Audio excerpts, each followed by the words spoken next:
Whew. All right, well, it is October the 11th now, and just going to give you a quick view of all of the plants, as you can see, everywhere on the refrigerator, on the stove, over on the air fryer. I have some over here on a shelf. I've got them everywhere, and we have and we have plants in the bathroom. So I got everything in last night because it did say it was going to drop down to 43, and it did. So I went ahead and brought everything in. Most of you that have been following me know that everything that was in the shade tent, besides Charlie Brown, is tropical, and so anything under 50, I can push it to 45, but the plants really don't like it. So anything under that, I have to bring them in anyway. So last night, it did say it was going to drop down to 43, and it did drop down to 43. It was quite frigid, but I got everybody in ahead of time, so everything is good. All the bonsais are good. All of the succulents, the house plants, I was able to squeeze in there on the table.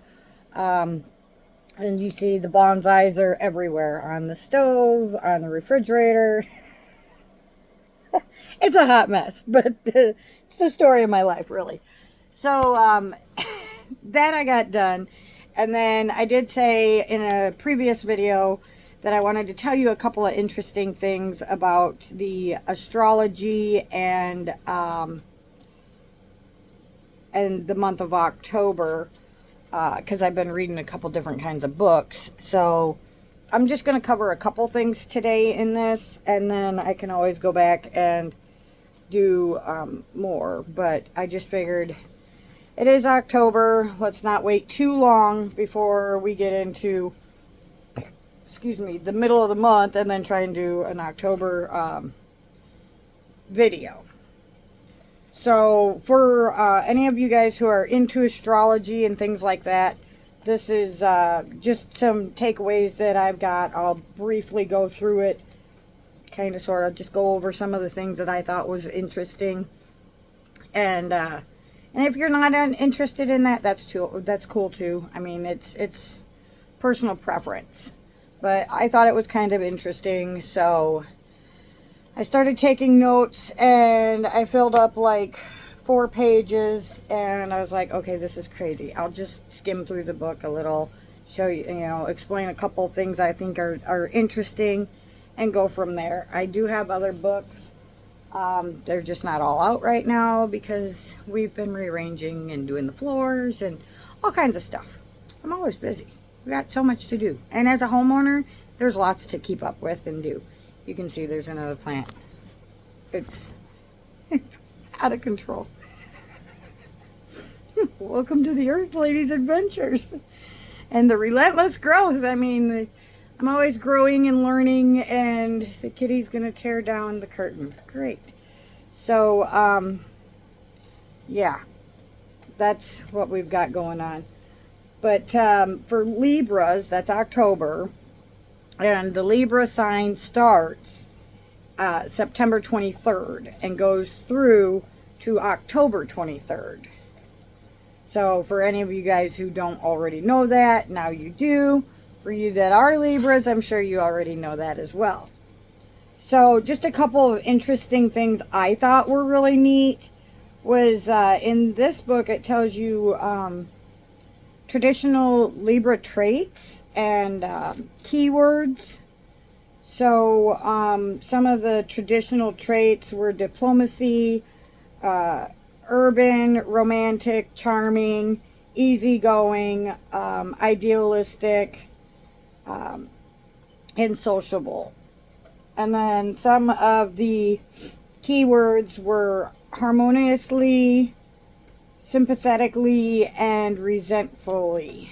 So that was kind of cool. It does talk in here about where the zodiac sign originated from. It talks about the partnership of the zodiac,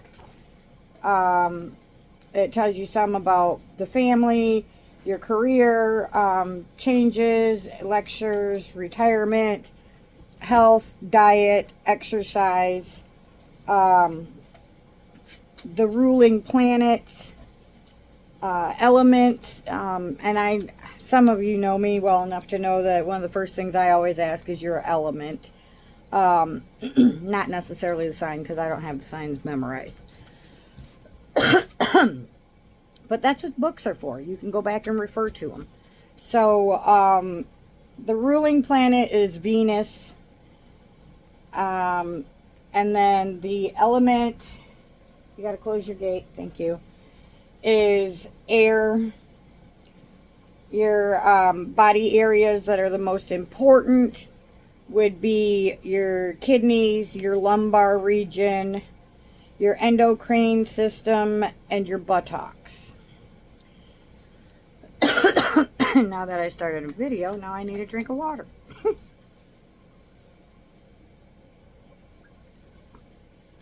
It goes on to tell you about the origin of the sign is the scales and scales of justice. It tells you your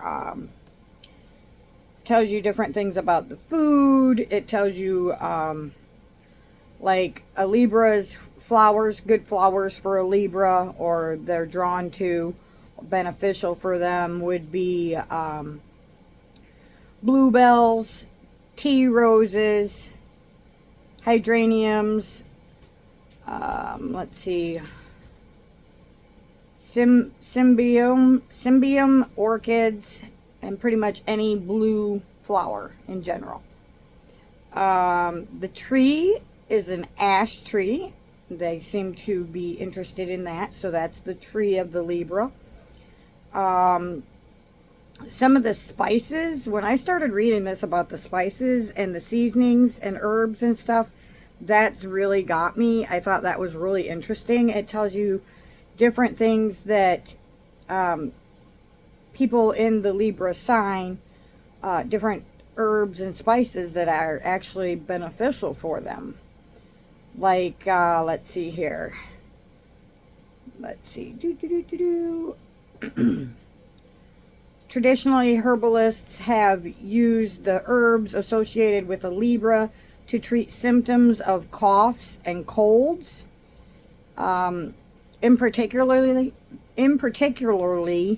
like the elderberry, or and that says which is used to ease bronchitis.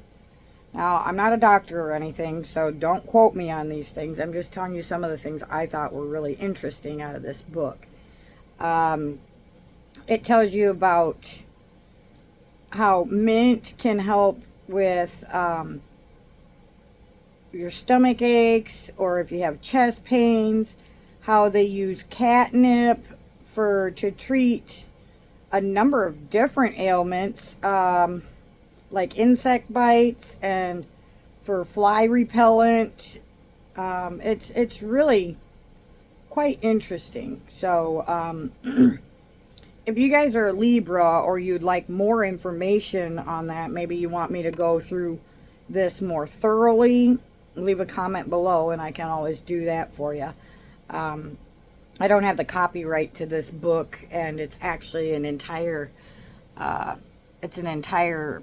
deluxe box set, and it's got a book, a couple of cool looking spinny wheels, and some cards and dice.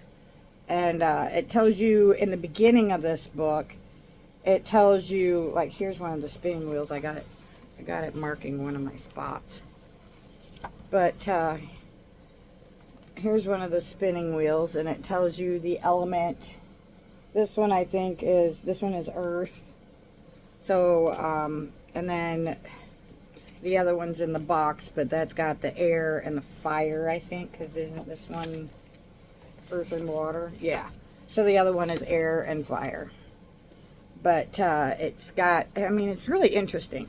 And when you first start reading the book itself, because anything I get, I have to read the instructions or owner's manuals and start from the beginning and read everything. I don't know why, it's just what I do.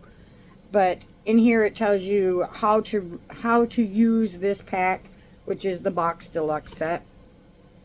Like I said, it comes with some cards. It tells you to this is for, just brief information. It's got zodiac signs and planets. It's got cards and something about houses. It talks about your planets, and then it tells you to go through your birth chart. This kit is actually based on your sun sign, which is what most zodiacs are now. Back in the day when zodiac signs first originated, it wasn't the sun sign that you went by to know what your zodiac sign was. It was actually your moon sign. And I'd have to look up my other book, and it does explain to you when that changed, why that changed, and everything else. And it was like way back BCE or something, I don't know, ages ago. But yeah, so I just thought this was kind of interesting. Some of the it tells you about different foods that a Libra would like, gemstones,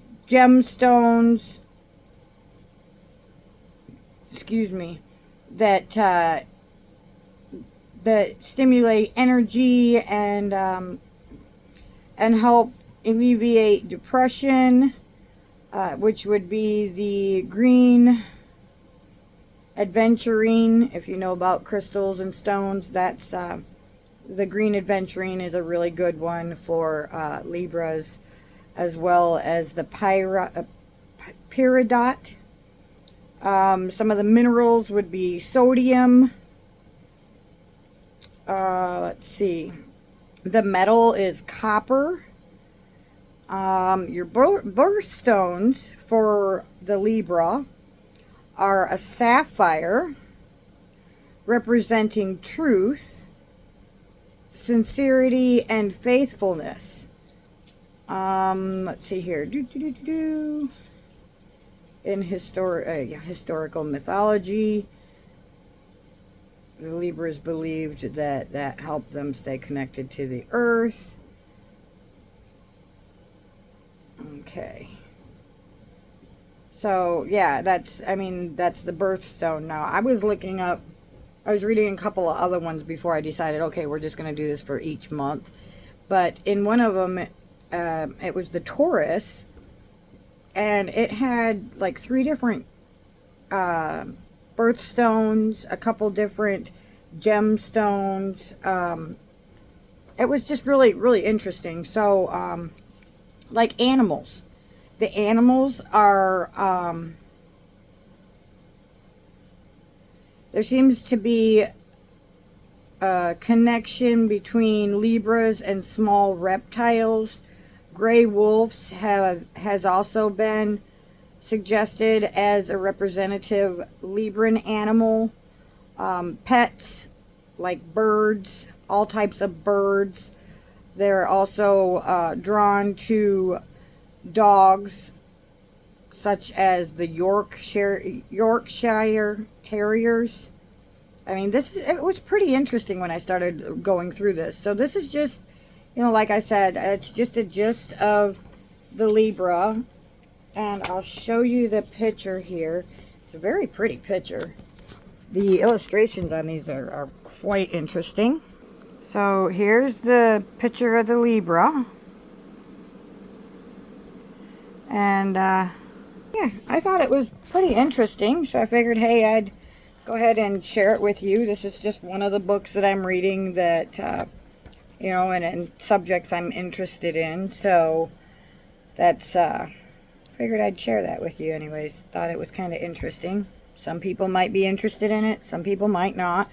But I thought it was pretty nifty. So I figured I would share it with you guys and see if you're interested. Great. If you're not, that's okay too. I just figured I'd give you that information because I said I would earlier on a different video. Let you know that all of the plants are now taking up my house. So we've decided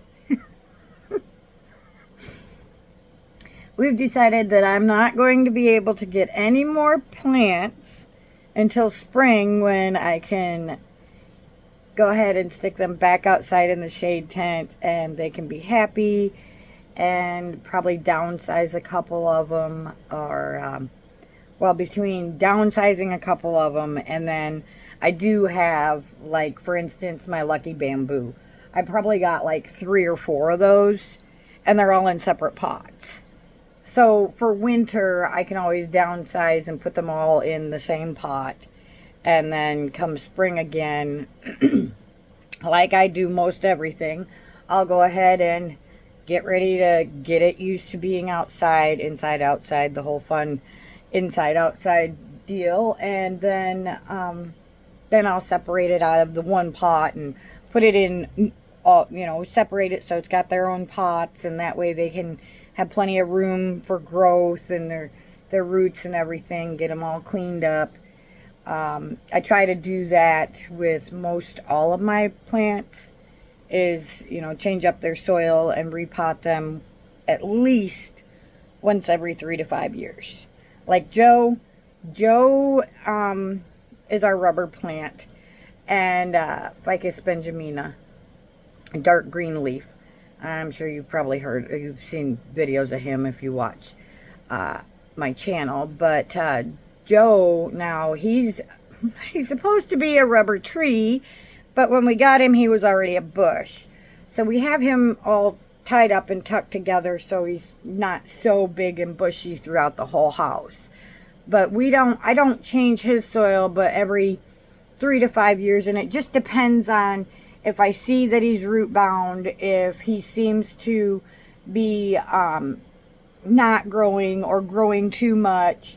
I'm still trying to figure out, like I've done research and I've tried to propagate him quite a few different times. It still has not worked so far, so I'll have to figure something else out. But I'm not going to do much at all with Joe until I can figure out how to propagate him, because he is got some very important sentimental value to Ben and I. We got it from his grandmother, and she's now passed. And so I just keep it alive and keep it healthy until I can figure out how to propagate him. So then we'll have 2, and then I can actually go ahead and do some major pruning and try and get him back into looking like a tree instead of a bush. So that's what I got for you today. Thank you for watching my video. It looks like I'm getting a phone call, but that's pretty much all I wanted to cover today anyways. So thanks for watching. If this was interesting, like, subscribe. You know how it goes with YouTube. If you have any questions or concerns, go ahead and leave them below and I'll get them. And remember, you are someone. You do matter. I love you, and I'll see you on the next video. Until then, ciao now.